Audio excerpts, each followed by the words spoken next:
This is the April 24 edition of Commodity Week.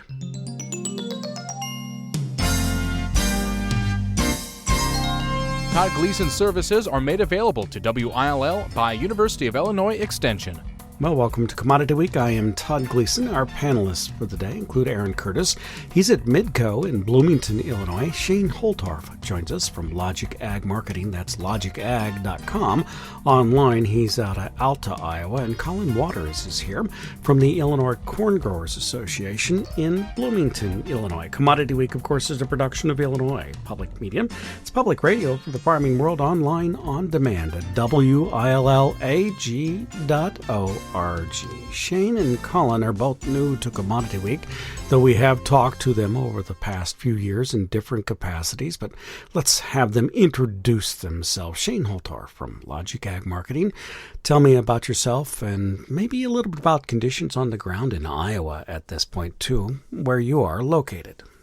As you said, my name is Shane Holtorf, based out of Alta, Iowa, which is kind of about an hour south of Minnesota border, hour east of the South Dakota-Nebraska border, and right on Highway 20.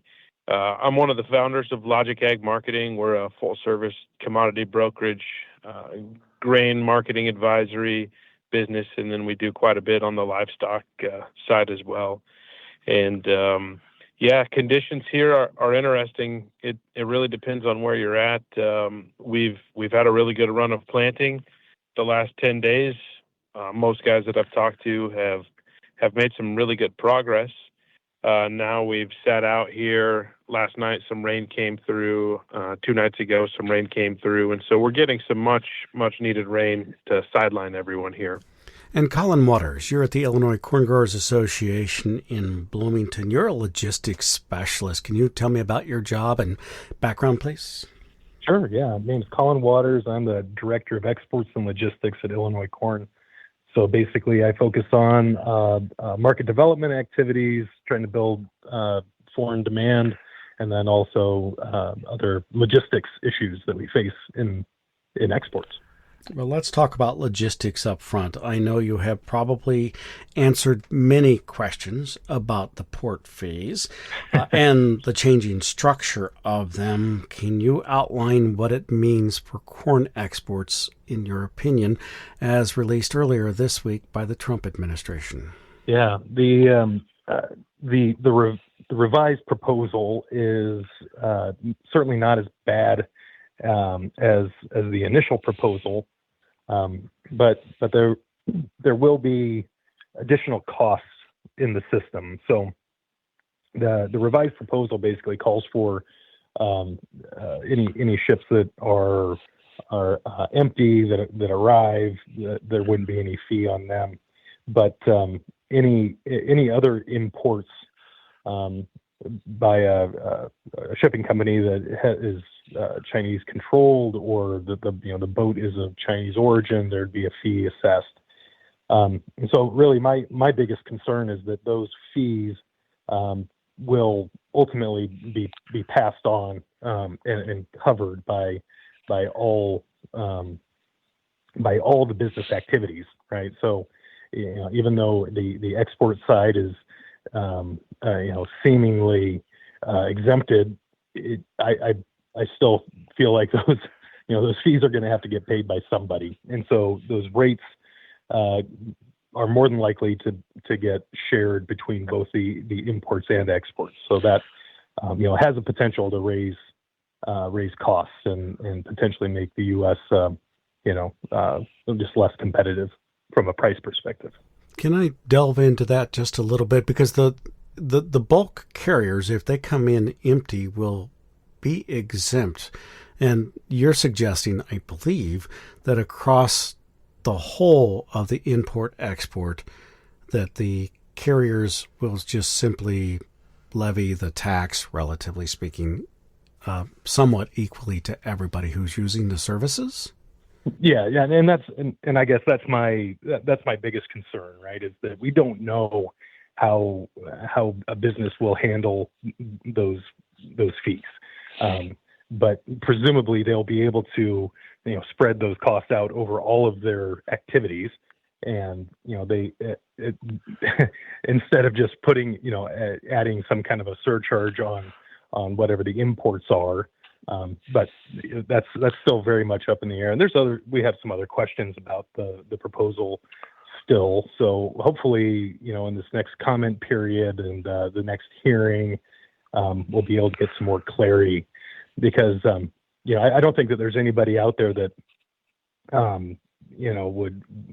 would oppose reinvigorating the shipbuilding industry in the United States. I think that that's a really critical thing that we need to do. We face the Pacific and the Atlantic Oceans. We have a huge Navy, and we really should be very good at building ships. But the approach, it seems a little bit disjointed too. We don't necessarily know what these fees, how they will be spent, right? So will that revenue just go to the Treasury and it just helps pay down the debt or something like that, or will it actually be reinvested in shipbuilding? The way that it's been kind of proposed, it looks a lot like it's just simply disincentivizing Chinese ships from entering U.S. ports, and that's a I guess that's one approach, but it would be really nice to see the whole package, right? What is the big plan to basically encourage an industry that is more or less absent in the United States. Aaron, would you have a question you'd like to ask of Collin about the export markets or logistics in any form? Yeah, Collin, I appreciate the update on the port fees. We agree on this standpoint, right, in terms of less severe than what it could have been, and obviously 180 days out. Maybe hopefully something changes before then. But back to the big topic of tariffs, Collin, the corn market has been pretty well held up. Of course, tariff news hasn't really affected corn too much, especially with the pauses to both our neighbors in Canada and Mexico. Do you expect those pauses to continue as we continue to move forward, or any concerns with tariffs with our neighbors, especially with Mexico being such a big buyer of U.S. corn here the last couple of years? Oh, yeah. Yeah, definitely. That's absolutely right, Aaron. I mean, it's not even a contest. The Mexican market is by far the largest corn market for the U.S. And then I would also say that Canadians are really important on the ethanol side. They're the largest importer of U.S. ethanol. So these are both things that are really, really critical to corn prices and just corn demand, period. So yeah, it's hard to say. I think that there's a lot of folks that would make an argument that what the approach has been so far has been kind of prep for the USMCA review, which is scheduled for next year. But I think there's kind of an assumption, maybe, and that's you hate to assume, but there is this kind of background, maybe thought that this is posturing for future USMCA negotiations. And if that's the case, then I would certainly hope that this pause is then kind of continued. But I do think that it's also important to remember that we still have 10% tariffs on everybody, right? So it's kind of a misnomer out in the press, or like the way that just we talk about it is, well, there's a pause.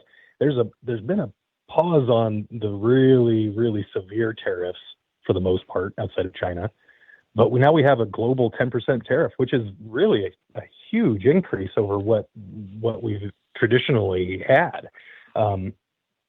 So those costs are going to start creeping in into just about everything, right? And I think that that's one of the reasons why you see a lot of skittishness, I guess, in the financial markets too. Is that there's the bond market and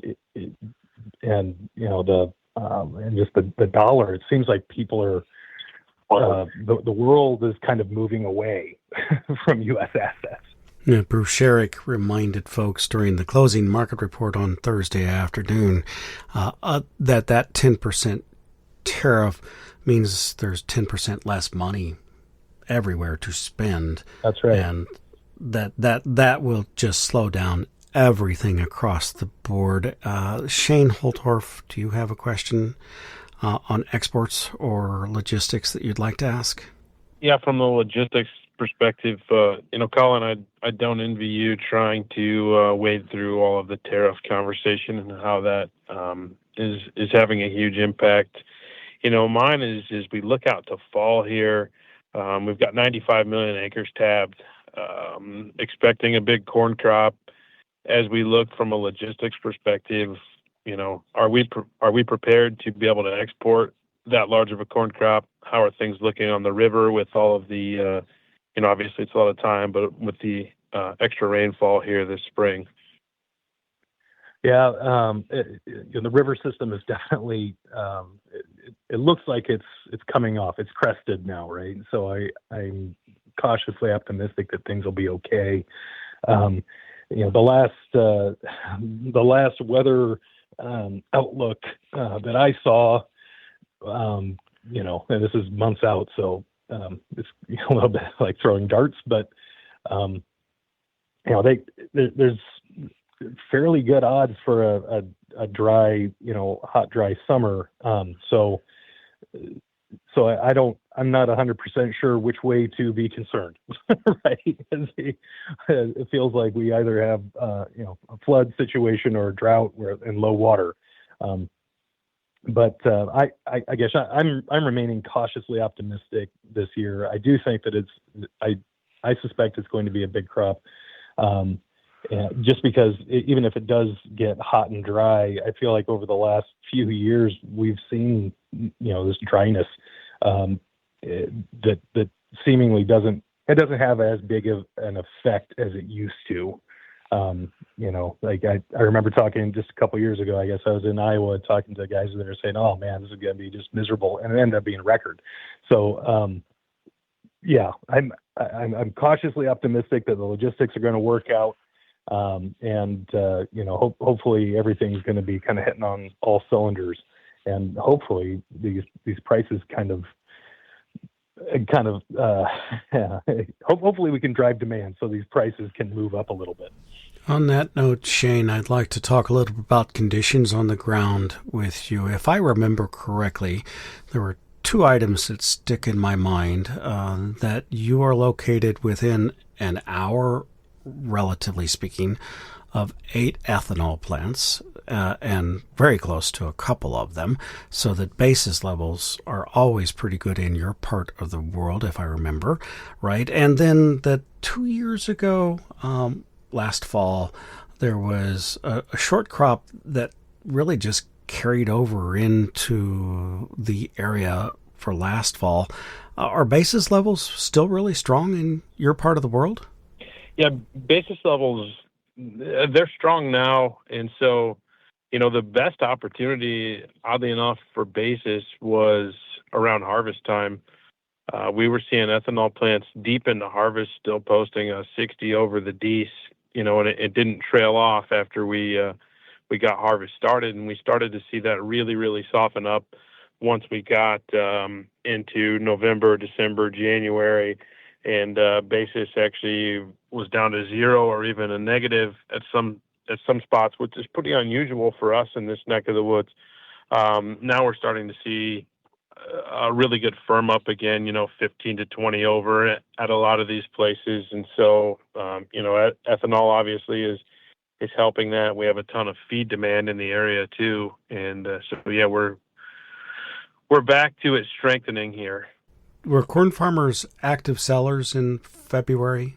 Yeah, so that was part of the deal, is not only in February, but around the harvest time too, with such an oddly aggressive basis at harvest time. There were a lot of farmers that just pushed it out the door. A lot of the storage programs around here changed, and there was much, a lot of minimums put into place for what you were paying on storage. So between, October, November, to avoid storage programs, there was a decent push out the door.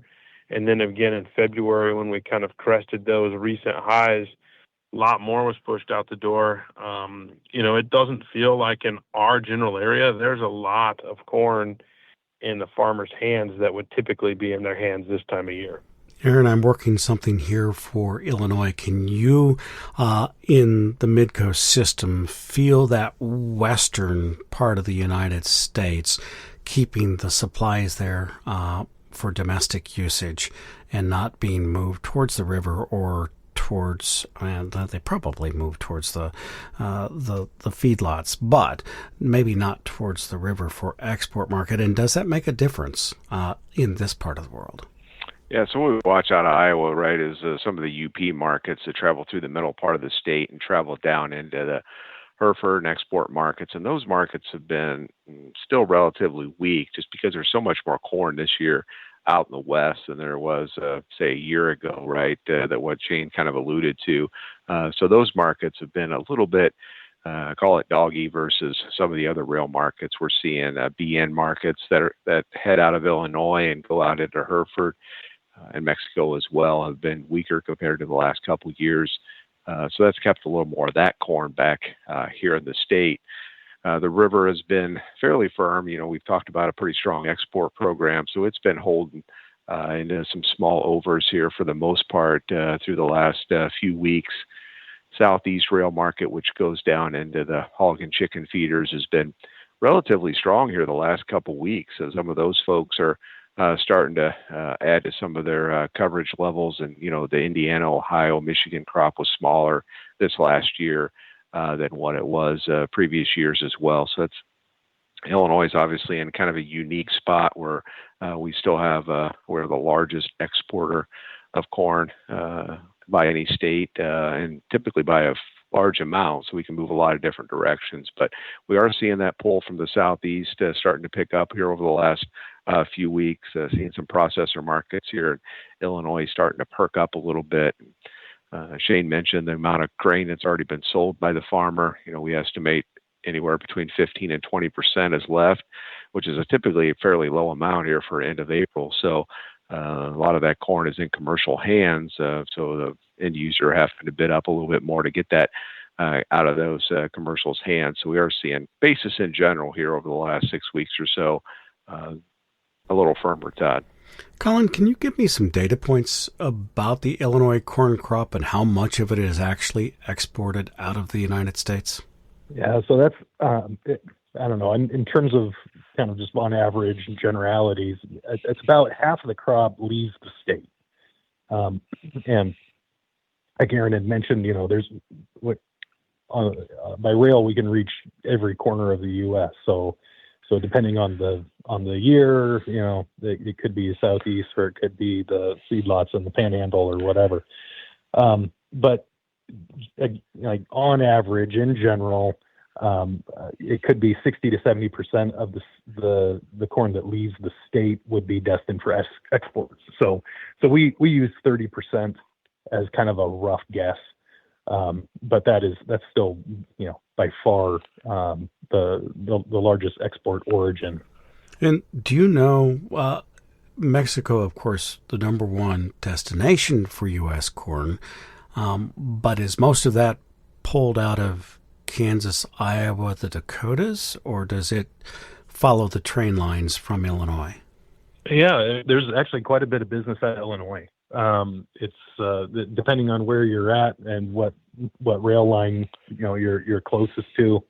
There's quite a bit of grain that moves out of central Illinois, western Illinois, that moves into just directly into Mexico.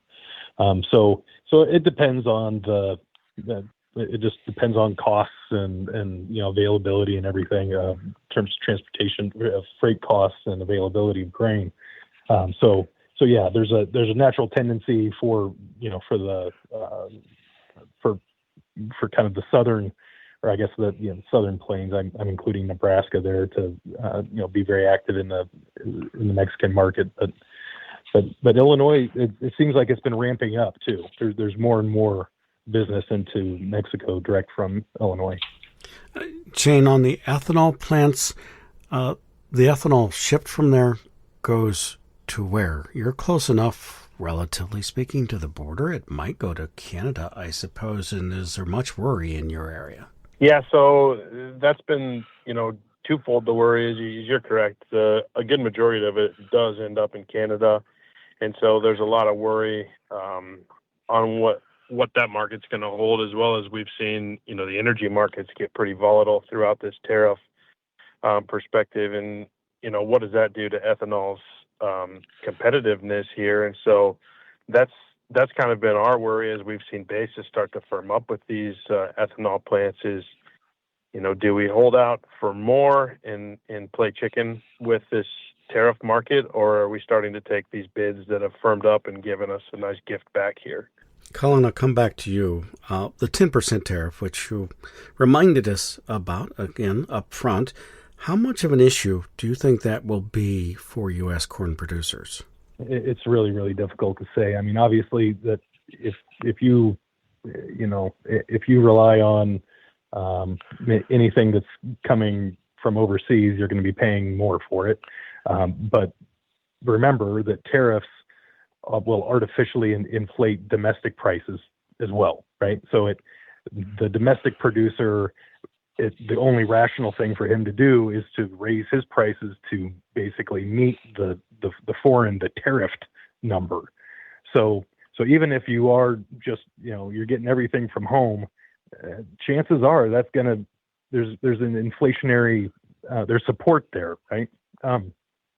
So it's really, really difficult to pin it down and say this is the number that's going to be, the main effect. But obviously, costs will be going up, and then the other side of the coin is the retaliation. Obviously, right now with China, we're in kind of a de facto embargo situation.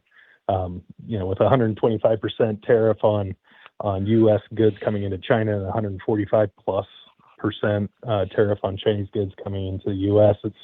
There's no way that makes any sense. And so, that in that situation, that's pretty evident, right? That in that retaliation, you just lose a market. And I think that, you'll see that soybeans are going to feel that. But this is the Brazilian window now anyway. So I think that's probably why the bean prices have been somewhat stable. But anybody who's in the beef, pork, poultry export world would probably say this is not going to be good because the Chinese are it's like the third largest export market for poultry, beef, and pork. And oftentimes those, what we're shipping to China is the, variety meats, stuff, chicken paws. So, there's not a big market for chicken feet in the United States. There's a significant market in China. So, those exporters, those processors, their margins are going to get hit. And it's going to take time for that to kind of filter back to the corn farmer, but I can imagine a scenario where that happens. So anyways, I don't know. I hope that the 90-day pause on all of the other significant tariffs is continues, or that there's some deals worked out. But honestly, I'd love to see that tariff number get back to a low single digit, if not zero. Because I think we in agriculture understand the benefits of trade, and we've been very, very successful in exports. And man, it's kind of like watching a lot of hard work kind of just get washed away here. So trying to stay optimistic. Aaron and then Shane, both I'd like you to address new crop and what your concerns are as it's related to the May 12th World Ag Supply and Demand estimates, which will have the first S&D tables for both corn and soybeans. Well, the corn ending stocks number is going to print pretty large compared to where we're at today. We keep tightening up the old crop situation as exports has continued to be pretty impressive here. for old crops. So you're talking about a number probably within shouting distance of 2 billion bushels if they put a weight-adjusted trendline yield, which is north of 180 on that acres number. So the outset, that looks a little bearish based on 450 corn. I think beans probably could be a little constructive though, because the inverse of corn, of course, is that less bean acres. The question for both, I think, is what the USDA says about demand, what they say about bean demand with tariff dispute right now with China, our biggest customer. How do they measure that here in May when they're typically not much of a buyer on new crop until late summer, early fall? And then, exports on corn at 2.5 billion bushels this year. Do you expect that to back up? I would say probably a little bit, because part of the drive from Mexico has been smaller crops the last 2 years. And if they have better weather, that might temper some of that enthusiasm. But the acres outset, just putting an acres number and putting in a balance sheet looks bearish to corn and maybe a little constructive to beans. But I think the demand numbers, it's going to be early, of course, in May, but that's probably going to get some conversation on how the USDA plays this unknown on the tariff. And Shane, your thoughts on that May report? Yeah, as we look forward to the May report, I think the nail was hit on the head there. If you plug in 181 bushel yield on top of 95 million acres, we have a monster corn crop with potential for looming demand. We've all talked about a lot of what ifs on here, and I think we could say that every year. But with this, the tariff talk aside, it feels like we've opened ourselves up to a lot more of those what ifs. If ethanol can stay strong and we continue to build that export program on corn, well, we're definitely staring down the face of a large crop. If we have any sort of hiccups, I think we've got some opportunity during the summer, but ultimately I think it plays out that we're going to have a very big crop. On the soybean side, he said it as well. We're going to rob a little bit of that soybean acreage away. Probably depends on what the next 2 or 3 weeks bring. Down in the Delta, if we can continue on that the plan to plant corn, or if we start to rob some of those acres away and put them to beans. I think while he mentioned the bean market is fairly constructive, that could be kind of the one concern that would be a little destructive in my eyes. And so I think we're going to have a very interesting and challenging year post this report, just given the fact that I think we're going to have some pretty lofty expectations, especially on the corn market moving forward after this report. On this topic, Collin Watters, I would like to know what your perspective is. USDA has clearly indicated it will use whatever tariffs are in place when it's putting the supply and demand tables together for corn. That would include that 10% tariff across the board. And you have to think about all the exports, not only of corn, but ethanol. What do you suppose they'll do? Well, I don't know that they're going to. I don't know that it's going to affect the corn and ethanol markets all that much. I have a feeling that it's going to be more of a bean issue, to be honest, because what they're going to be looking at is the tariffs that are in place, because they don't get into the hypotheticals. They just take whatever it is, that's what they say, for the corn world, at least, right now, the only major retaliation is from China, right? So, the Chinese have been, they made this very, very clear over a very long time. They want to be self-sufficient in corn, wheat, rice. They don't mind being an importer of soybeans. So they've made a concerted effort to increase their yields and increase their productive capabilities of those other grains, and they've been pretty successful so far. So I don't know that the Chinese will necessarily be huge corn buyers going forward. I think they'll just be kind of dependent on conditions. each year. On the bean side, that's going to be different, and I would suspect that that USDA will take the existing tariffs or some number into account when they come out with the new report. And then finally, Collin, any final word from you? And thank you for reminding me that it's not the tariffs that we have imposed from the United States on other countries, but the tariffs that would be retaliatory on the United States from them that will be impacting that WASDE, or World Agricultural Supply and Demand Estimate. Your final word, Collin? Yeah, I think the only thing that I might leave folks with is,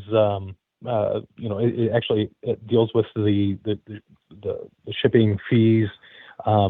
It's something that's kind of been in the background. It's this proposal that was put out by the U.S. Trade Rep's office, so it feels like it hasn't gotten a lot of press in kind of the mainstream news. It's gotten some press in the ag publications, but it's something that I think that we all need to be paying really, really close attention to, because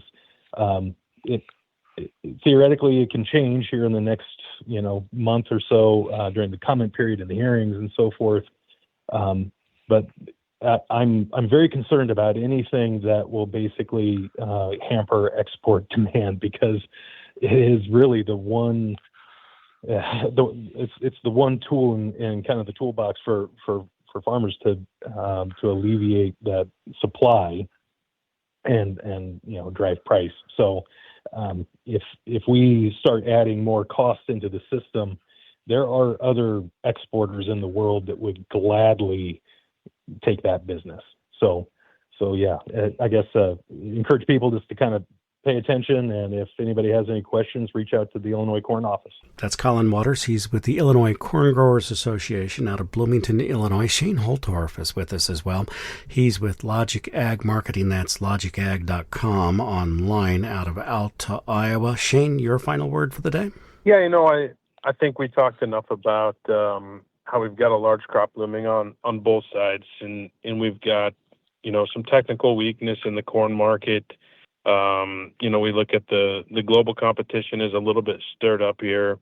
U.S. weather has been really, really good so far, despite some heavy rains throughout. And so we've got no weather premium, really, so to speak, into this market. And the U.S. farmer, I think, is prepared to plant a crop pretty quickly.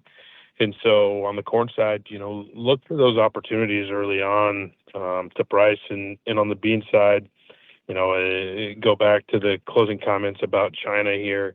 We can speculate a lot on what's going to happen and, the opportunities for our market if China decides to shop elsewhere.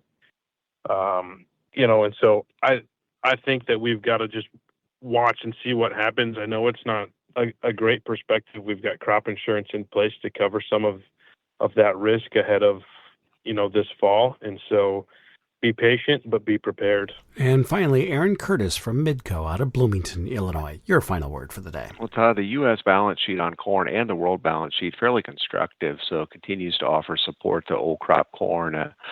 The farmer's been pretty aggressive on selling old crop, so not a lot left percentage-wise. Would revisit that crop marketing on old crop if we retest July corn around $5 or so. So keep paying attention to that. New crop corn would pull out the 15-year seasonal on D's corn. It suggests that between now and, say, June 15th is typically a good time of year to add some sales, especially since, most of the country hasn't sold much new crop at this point. So probably add to your marketing plan here for new crop in this next 2-month period. And I agree with Shane, not a lot of weather premium in the market right now. If we decide to put a little bit of that in over here the next few weeks, would probably increase your percentage of new crop sold here over this time frame. Commodity Week is a production of Illinois Public Media. You may listen to the whole of the program anytime you'd like, online on demand at WILLAG.org. Our thanks go to our panelists today, including Aaron Curtis, Shane Holtorf, and Collin Watters. I'm University of Illinois Extension's Todd Gleason.